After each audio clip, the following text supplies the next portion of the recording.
اور وہ جو ایک وحدت تھی وہ اللہ نے دوبارہ قائم فرما دی، اور ابو بکر رضی اللہ تعالیٰ عنہ خلیفۃ الرسول کا لقب پا کر مسند رسول پر بیٹھے، یا خلیفۃ رسول اللہ، امیرالمومنین نہیں کہا جاتا تھا، یا خلیفۃ رسول اللہ۔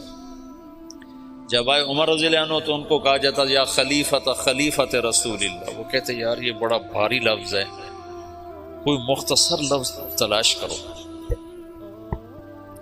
تو کسی کو سمجھ میں نہیں آ رہا تھا کہ مختصر لفظ کیا ہونا چاہیے، تو یا خلیفۃ رسول اللہ کی بات چلتی تھی۔ تو ایک دفعہ ایک بدوؤں کا وفد آیا، عمر بن عاص رضی اللہ تعالیٰ عنہ بیٹھے تھے برآمدے میں مسجد، تو آ کر کہنے لگے این امیرالمومنین۔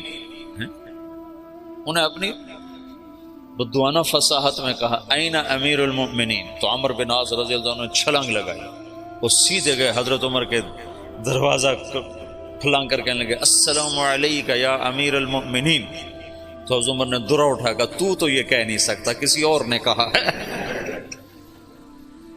یہ تیری فصاحت نہیں ہے، یہ کوئی اور ہے، بتا تجھے کس نے سکھایا۔ انہوں نے کہا وہ باہر بدوؤں کا وفد آیا ہے، انہوں نے کہا این امیر المؤمنین، کہ بس آج کے بعد یہی میرے لیے مناسب ہوگا۔ تو پھر امیر المؤمنین چلا 1924 تک،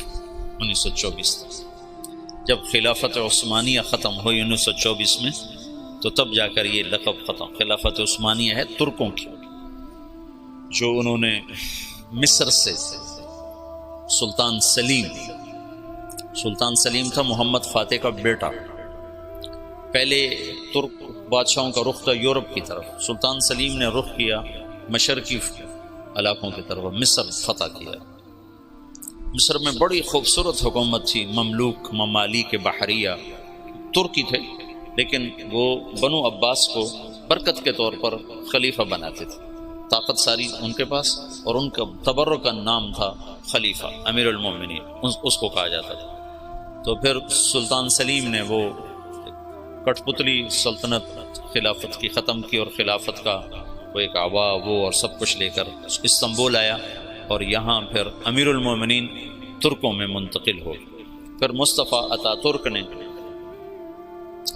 جب پہلی جنگ عظیم کے بعد اسے ختم کیا، آخری جو خلیفہ تھا وہ سلطان عبد الحمید تھا، اور عبد الحمید کے باپ عبد المجید نے یہ مسجد نبوی بنائی اور حرم بنایا، جو پرانا اب تو پرانا ہو گیا، لیکن اس وقت کے لحاظ سے یہ بہت بڑا حرم تھا مسجد نبوی کا اور مکے کا۔